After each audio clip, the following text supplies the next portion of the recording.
Praise the lord. పునరుద్ధానుడైన యేసుక్రీస్తు నామములో మీ అందరికీ నా శుభాభివందనాలు. బాగున్నారా? దేవుడు మీ అందరినీ ఆశీర్వదించునుగాక. అనుదిన వాత్సల్యత అను నేటి వాక్య ధ్యానాన్ని ఈ పూట ధ్యానించుకుందాం. రండి, పరిశుద్ధ బైబిల్ గ్రంథంలో కొరింథీయులు రాసిన మొదటి పత్రిక 10వ అధ్యాయము 13వ వాక్యాన్ని చదవగా విందాం.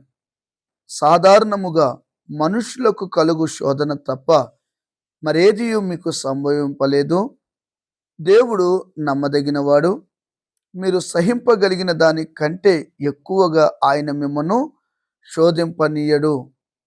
అంతేకాదు, సహింపగలుగుటకు ఆయన శోధనలో కూడా తప్పించుకొను మార్గమును కలుగచేయును. ఆమేన్.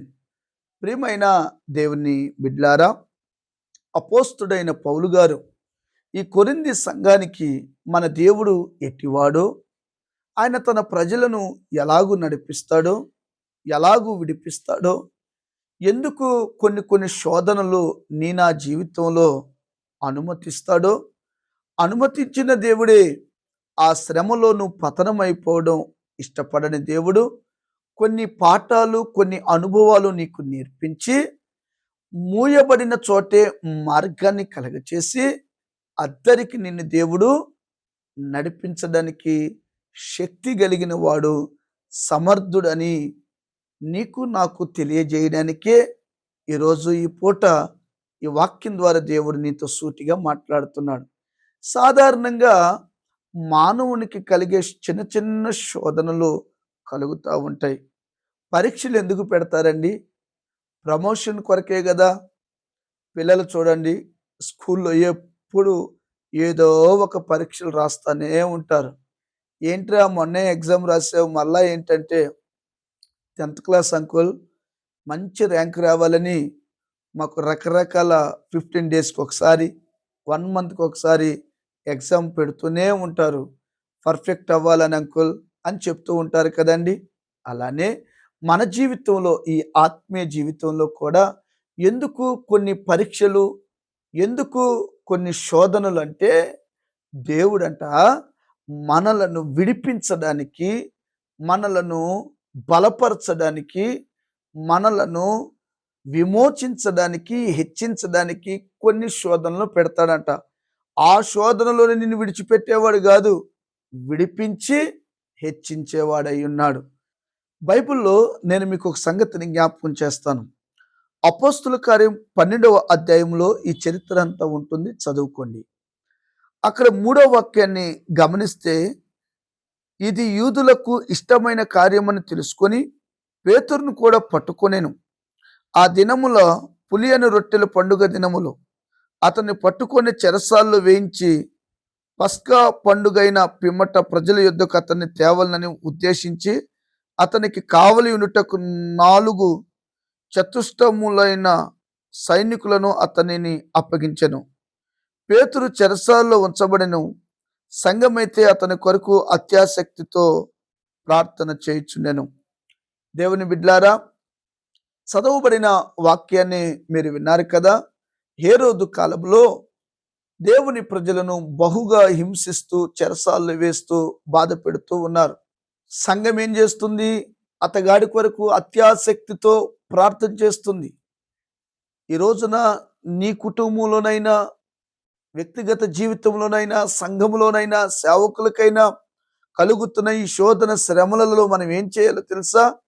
మరి ఎక్కువగా ప్రార్థన చేయాలి. అత్యాసక్తితో సంఘం ప్రార్థిస్తుంది. చెరసాల్లో ఉంచబడ్డాడు పేతురు గారు. ఈ సైనికులు అతన్ని బంధించి, సంఖ్యలతో బంధించి చెరసాల్లో వేశారు.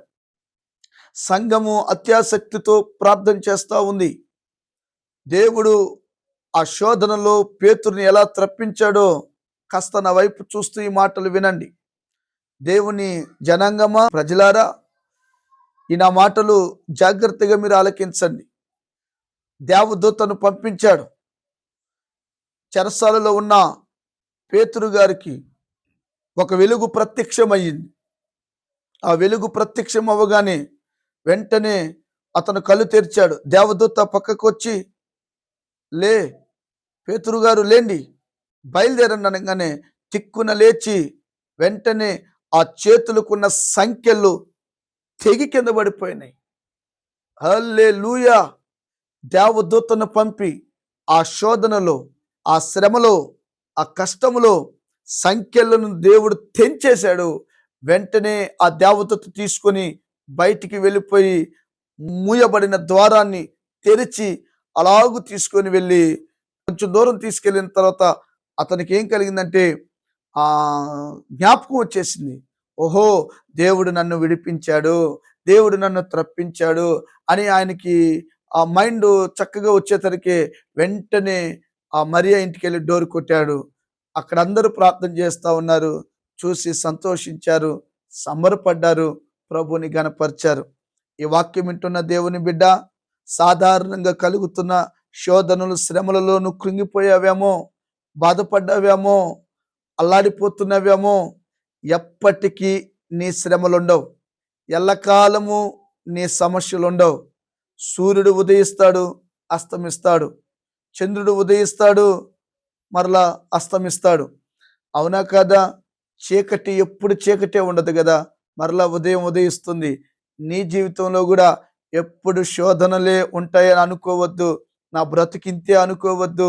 ఆయన నీకు వెలుగు పుట్టిస్తాడు. ఆ శోధనలో మార్గాన్ని కలగ చేస్తాడు. నిన్ను విడిపించి అద్దరికి తీసుకెళ్తాడు. అందుకొరకు రాజులనైనా వాడుకుంటాడు, దేవదూతనైనా పంపిస్తాడు.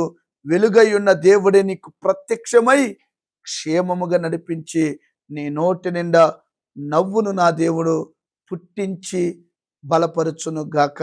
దేవుడు ఈ మాటలు నీ జీవితంలో నెరవేర్చునుగాక. ఆమేన్. తలలు వంచండి, ప్రార్థన. ప్రేమ స్వరూపి, మహాపరిశుద్ధుడు అయిన దేవా, నీ పరిశుద్ధ నామానికి స్తోత్రాలు. మీరెంతైనా నమ్మదగిన దేవుడు ప్రభువా. నిజంగా శోధనలో మాకు మార్గాన్ని కలుగ చేస్తానన్నావు.